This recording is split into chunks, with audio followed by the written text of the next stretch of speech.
Hello students, my name is Pinky Kulshreshtha. मैं government RC Khaitan polytechnic college Jaipur से हूँ। जो मैं आज आपको पढ़ाऊँगी, कल मैंने ट्रांसफार्मर का आपको बताया था कि क्या होता है ट्रांसफार्मर का बेसिक प्रिंसिपल क्या है, ट्रांसफार्मर कितने प्रकार के होते हैं। On the basis of construction कल मैंने आपको बता दिया था टाइप्स ऑफ ट्रांसफार्मर हमारे होते हैं दो तरीके के, कोर टाइप और शेल टाइप। आगे उसी में ही on the basis of cooling कि कूलिंग के आधार पर ट्रांसफार्मर कितने प्रकार के होते हैं और कूलिंग कैसे की जाती है, उसी को ही हम आज लेंगे इस कंटेंट में कि ट्रांसफार्मर कूलिंग कैसे की जाती है। ये और आपके एग्जाम में क्वेश्चन आता है कि कूलिंग के आधार पर ट्रांसफार्मर का वर्गीकरण करिए, तो ये उसके टाइप्स ऑफ ट्रांसफार्मर भी हो जाएंगे। जिसमें आज हम कंटेंट्स कवर करेंगे वो है आपके इंट्रोडक्शन, कूलिंग क्यों की जाती है, कूलिंग किस लिए करते हैं, ये इंट्रोडक्शन में आएगा। और मेथड ऑफ कूलिंग मतलब टाइप्स ऑफ ट्रांसफार्मर, तो वो हमारे कितनी तरीके हैं, air natural, air blast, oil natural air forced, oil forced air forced, oil natural water force, oil forced और वाटर फोर्स। ये सब टाइप्स ऑफ ट्रांसफार्मर है या इनका कूलिंग मेथड है, उनके आधार पर ट्रांसफार्मर का वर्गीकरण। फिर बता रही हूँ, ये एक क्वेश्चन है कि ट्रांसफार्मर का वर्गीकरण उनके कूलिंग के आधार पर करिए। उस क्वेश्चन का आंसर है types of transformer on the basis of cooling. अब हमें कूलिंग की ज़रूरत क्यों पड़ी? कोई भी जैसे ये डिवाइस है, जब ये काम करती है तो क्या होता है कि ये गर्म होती है तो इसका इंसुलेशन ख़राब होता है, डैमेज होता है। उससे क्या होता है, जो इसका इंसुलेशन ख़राब होगा तो उसके जो पार्ट्स हैं वो धीरे धीरे डैमेज होने लग जाते हैं और इनकी एफिशिएंसी पर भी फ़र्क पड़ता है। गर्म होने पर लॉसेस प्रोड्यूस होते हैं हीटिंग से। तो ये सब चीज़ें क्या है, लॉसेस के कारण ही हीट प्रोड्यूस होती है, एफिशिएंसी कम होती है, इंसुलेशन खराब होता है। उसको कम करने के लिए हम क्या करते हैं कि ट्रांसफार्मर की कूलिंग करते हैं। अब आपने देखा होगा कि हमारे सब जो ट्रांसफार्मर लगे हुए होते हैं, एक कंटेनर के अंदर इसकी जो दो कोर होती है, दोनों वाइंडिंग और कोर, वो एक कंटेनर के अंदर ऑयल इमर्स कंटेनर के अंदर इसको डाल दिया जाता है, जिससे क्या ऑयल उसे कूल गर्म होने पर उसमें ठंडा करता रहता है। तो इसीलिए हम इसको कूलिंग करते हैं। अब इंट्रोडक्शन हम देखें। If the temperature of the transformer will continue to increase rapidly, it will result in the degradation of the insulation used in the transformer, resulting in the damaging of the various parts and hence the failure of the transformer. उसका insulation खराब हो जाएगा गर्म होने पर और उससे दिक्कत आएगी। तो उससे क्या होगा कि इसके जो ट्रांसफार्मर के वेरियस पार्ट्स हैं वो डैमेज होने लग जाते हैं। प्रॉपर रिमूवल और treatment of heat is necessary for the efficient working, longer life and higher efficiency of the transformer. मतलब इसको प्रॉपरली ठंडा करना भी ज़रूरी है, इसको एफिशिएंट वर्किंग के लिए, इसकी लाइफ बढ़ाने के लिए और इसकी एफिशिएंसी को बढ़ाने के लिए। The various coolant use for the cooling purpose of the transformer are air, synthetic oil, mineral oil, gas और वाटर। हम इनके द्वारा जो है, हम इसके एयर के द्वारा ठंडा करते हैं, सिंथेटिक ऑयल के द्वारा ठंडा करते हैं, मिनरल ऑयल्स के द्वारा ठंडा करते हैं, गैस और वाटर के द्वारा ठंडा करते हैं। अब इन मटेरियल्स इनसे जो हम ठंडा करें, उन्हीं के आधार पर ट्रांसफार्मर क्या हमारे दो टाइप के हो गए, ड्राई टाइप हो गए और एक हो गया हमारा ऑयल इमर्स टाइप हो गया। क्योंकि ड्राई टाइप में क्या होगा, एयर को यूज किया जाएगा उसको कूलिंग पर्पस के लिए, और दूसरा जो वेट टाइप है उसमें हम किसको काम में लेंगे, ऑयल इमर्स ट्रांसफार्मर को काम में लेंगे। आपको ये बात समझ में आ गई होगी कि जो ट्रांसफार्मर की कूलिंग करना जरूरी है, क्योंकि काम करते करते ट्रांसफार्मर के अंदर टेम्परेचर बढ़ जाता है, हीट प्रोड्यूस होने लग जाती है, जिससे इसका इंसुलेशन खराब हो जाता है। इंसुलेशन खराब होने से ट्रांसफार्मर की एफिशिएंसी कम होती है, उसके वेरियस पार्ट क्या होते हैं, डैमेज होने लग जाते हैं। और उसकी एफिशिएंसी और इनको बढ़ाने के लिए, एफिशिएंसी और लाइफ को बढ़ाने के लिए हमें किसका काम में लेते हैं, हम वेरियस कूलेंट काम में लेते हैं और उन्हीं के आधार पर ट्रांसफार्मर को दो तरीके का है। अब ये हमने ये दो तरीके के ट्रांसफार्मर लिए हैं, ड्राई टाइप ट्रांसफार्मर जिसमें एयर नेचुरल और एयर फोर्स्ड है, और ऑयल इमर्स ट्रांसफार्मर जिसमें oil natural, air natural, oil natural air forced, oil forced air forced, oil natural water forced, oil force और वाटर फोर्स, ये आपका ये टाइप्स ऑफ कूलिंग या टाइप्स ऑफ ट्रांसफार्मर है। अगर आपके एग्जाम में आता है तो आप इस तरह से टेबल फॉर्म में एक बार समझा सकते हो कि हम दो तरह के on the basis of cooling transformer लेते हैं, एक तो ड्राई टाइप और दूसरा ऑयल इमर्स टाइप, और उनके फिर टाइप्स आप इसको डिस्क्राइब कर सकते हो कि ये types of transformer on the basis of cooling है। अब हम बात करते हैं एयर नेचुरल, कि एयर नेचुरल ट्रांसफार्मर क्या होता है। Air natural method, the generated heat in the transformer is cooled by the circulation of natural air. जो हमारी जो वातावरण की जो एयर होती है उसी से ही क्या होता है, वो ट्रांसफार्मर ठंडा होता है। वो जो ट्रांसफार्मर की कोर और जो वाइंडिंग्स हैं वो ओपन एयर में रखी होती हैं और उन्हीं से काम करते रहते हैं, तो वो नेचुरल एयर जो आसपास की एयर है वो ट्रांसफार्मर को ठंडा करती रहती है। When the temperature of the transformer becomes higher as compare to the temperature of the surrounding air, thus by the process of natural convection heated air is replaced by the cool air.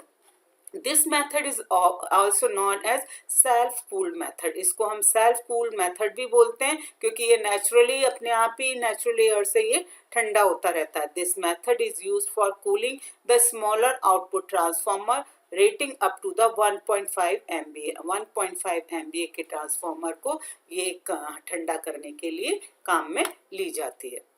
अब इसमें क्या है, air force और air blast. Air force और नाम से आपको पता पड़ रहा होगा कि air forced air. Forced air मतलब इसमें ब्लोअर लगा दिए जाते हैं नेचुरल एयर की जगह, वो उसको ठंडा करेंगे। एयर ब्लास्ट और एयर फोर्स का मतलब ये होता है कि हम आर्टिफिशियल एयर उनको दे रहे हैं फोर्सफुली और क्या बोलते हैं ब्लोअर के थ्रू, जिससे ये ठंडे हो रहे हैं। In this method the heat generated is cooled by the forced air circulation method. With the help of fans and blowers, high velocity of air is forced on the core and winding of the transformer। Winding और core को ठंडा करने के लिए हम forced air का उपयोग कर रहे हैं by the help of blowers and the fans।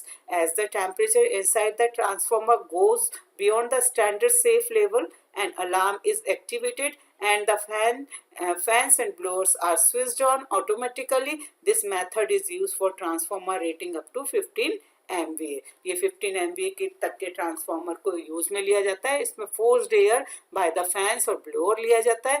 जैसे टेम्परेचर ट्रांसफार्मर का बढ़ता है एक अलार्म बजता है। अलार्म बजते ही क्या होगा, जो ब्लोअर और फैन है वो एक्टिवेट हो जाएंगे और इसको ठंडी हवा देंगे जिससे ये ठंडा हो जाएगा। और इस मेथड का यूज हम 15 MVA तक करते हैं। अब हम बात करते हैं ऑयल नेचुरल एयर नेचुरल। ज़्यादातर जो हमारे ट्रांसफार्मर हैं ये ऑयल नेचुरल एयर और नेचुरल ट्रांसफार्मर हैं। इनको क्या होता है, इसमें जो ऑयल दोनों कॉइल कोर सहित एक कंटेनर में डिप कर दी जाती है जिसमें कि ऑयल भरा हुआ होता है।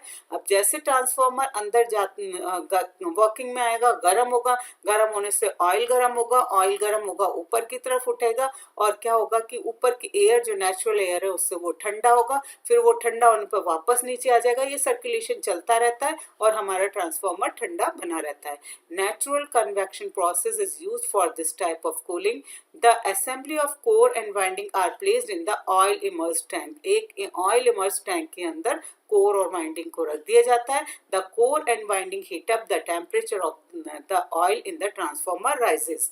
The oil moves upward and flow from the upper portion of the transformer tank। This hot oil is dissipated heat in the air by natural convection and conduction process। The oil gets cooled by the circulation of natural air passes through the radiator, again the use of the transformer। This type of transformer cooling is used up to 30 MVA। मतलब ये आप इससे समझ सकते हैं, ये हमारा transformer है, कोर और वाइंडिंग ये ऑयल टैंक में रख दी जाती हैं। अब क्या होता है, जैसे जब ये हमारा वर्किंग में आएगा हीट प्रोड्यूस होगी, ट्रांसफार्मर गर्म होगा, ट्रांसफार्मर से क्योंकि यहाँ पे ऑयल है तो ऑयल भी गर्म होगा, ऑयल गर्म होकर ऊपर की तरफ उठेगा और फिर ये नेचुरल एयर के कांटेक्ट में आएगा, फिर ठंडा होगा, ये वापस नीचे आ जाएगा। ऐसे ये चलता रहता है। ये यहाँ पे ये दो रेडिएटर लगे हुए हैं जो हीट को डिसिपेट करने के काम आते हैं। जैसे ऑयल इसके अंदर भरा हुआ है, ऑयल भरेगा तो क्या होगा, इधर गर्म होगा, ऊपर की तरफ उठेगा, जैसे ही ठंडा होगा वापस नीचे आ जाएगा। ऐसे इसमें ऑयल ऊपर उठ रहा है, नीचे आ रहा है, तो ये रेडिएटर इसको ठंडा करते रहते हैं और ये नेचुरल एयर से ऑयल नेचुरल और एयर नेचुरल प्रोसेस है, इसमें वाइंडिंग को और इसको ट्रांसफार्मर के ठंडा करने के काम आता है। अब हम बात करते हैं ऑयल नेचुरल और एयर फोर्स। ऑयल तो नेचुरल है, जो एयर है वो किससे ली जा रही है, फैन और ब्लोअर के थ्रू ली जा रही है। Oil natural ONAF method is used for the cooling of the transformer rating up to 60 MVA तक के ट्रांसफार्मर के लिए काम में ली जाती है। That in ONAN method the dissipation of heat is taking place by the convection process in which air is naturally circulated to cool down, but in this type the forced air is used for the cooling purpose। इसमें air को force कर दिया जाता है। The cooling of oil will be faster if the area of tank of transformer is increased, finally which result in the increase in the heat dissipated level.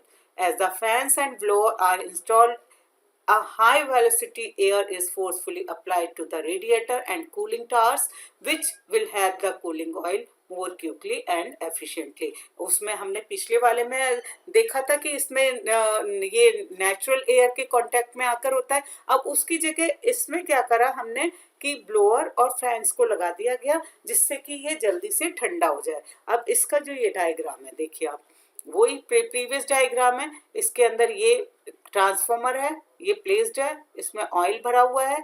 अब इसमें natural air से इतनी जल्दी ठंडा नहीं हो पा रहा, तो हमने क्या लगा दिया, ये आसपास फैंस और ब्लोअर्स लगा दिए, जिससे क्या होगा, ये ठंडा हो जाएगा। ठंडा होगा, ये वापस नीचे बैठेगा और फिर वापस से ये चलता रहेगा। ये जो यहाँ की हीट है उसको डिसिपेट करता रहेगा एनवायरनमेंट में। This is the process of oil natural air force. Oil natural और एयर फोर्स में मतलब क्या है कि हमने फोर्सफुली एयर दी है by the help of blower और फैन। ये दो फैन, ये फैन लगे हुए हैं और ब्लोअर लगे हुए हैं, उनसे हम इसको ठंडा कर रहे हैं।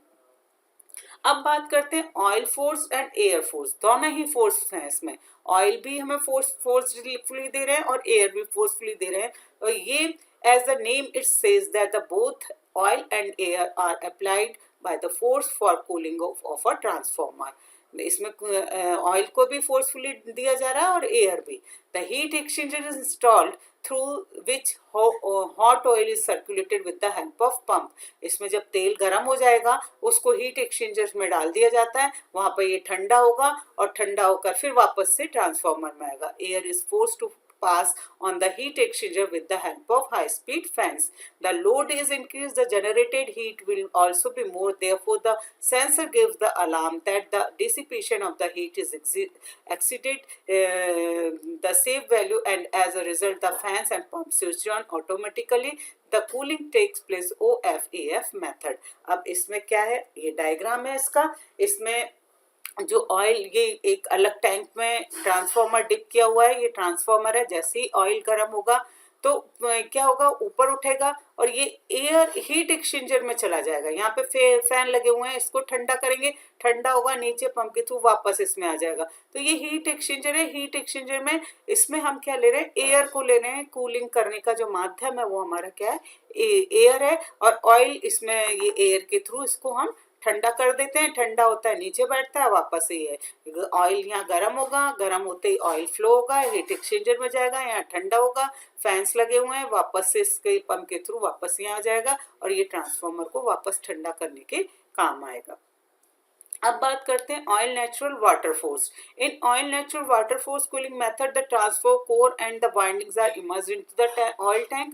The radiator is installed outside the tank. As the temperature rises the oil heats up and moved upward, heat is dissipated by the natural process of convection and oil is passed through the radiator, but the water is pumped passed through the heat exchanger for the cooling of the oil। पिछले वाले इसमें हमने देखा था कि यहाँ पर ये जो हीट एक्सचेंज, ये है हीट एक्सचेंजर, फैन को काम में ले रहे हैं। पर इस मेथड में हम क्या काम में लेंगे, एयर की जगह हम क्या काम में लेंगे, इसमें वाटर काम में लेंगे, फोर्स वाटर, जिससे क्या होगा कि ऑयल इसमें ठंडा होगा। Oil forced water force, oil भी फोर्सफुली दिया जा रहा है, वाटर भी फोर्सफुली दिया जा रहा है। A heat exchanger is installed through the which both oil and water is passed with the help of pump। The level and pressure of the oil are always kept higher than that water, so that if any leakage occurs in the system, the oil mixes with the water, but water does not get mixed up with the oil। This type of method is suitable for large capacity of the transformer rating several hundred MVA or where banks of transformer are installed. Mainly this type of cooling done for the transformer installed in the hydropower plant में इस तरह की cooling के लिए काम में लिया जाता है. ये इसका डायग्राम है. इसमें ये ट्रांसफार्मर है जो एक ऑयल टैंक के अंदर रखा हुआ है. जैसे ये गर्म होगा ऑयल फ्लो होगा, यहाँ पर हीट ये वाटर इनलेट जा रहे हैं जो इसके वाटर को फ्लो को करेंगे, फिर वापस से पंप के थ्रू टैंक इसमें आएगा, ऑयल इसमें टैंक में आ जाएगा. ये ऐसे प्रोसेस चलता रहता है. इसमें यहाँ से ये वाटर इनलेट है और ये वाटर आउटलेट है. जो गर्म वाटर है वो यहाँ से निकल जाएगा, फिर वो ठंडा होगा, फिर वापस इधर से आ जाएगा. ये पूरा की पूरा प्रोसेस हीट एक्सचेंजर, बड़े जो ट्रांसफार्मर होते हैं उनको ठंडा करने के लिए इस प्रोसेस का उपयोग किया जाता है. ये आपका हम वो है कि how on the basis of cooling method transformer कितने प्रकार के होते हैं उसको मैंने आज ये समझाया है. या ट्रांसफार्मर के कूलिंग मेथड्स को आप बताइए. ये दो तरीके से क्वेश्चन पूछा जाता है. Transformer classification of transformer on the basis of cooling, या ट्रांसफार्मर की कूलिंग कैसे की जाती है उसके आप मेथड बताइए. तो ये दो क्वेश्चन इस पूरे इस स्लाइड्स में कंप्लीट होते हैं. उनका ये आंसर है.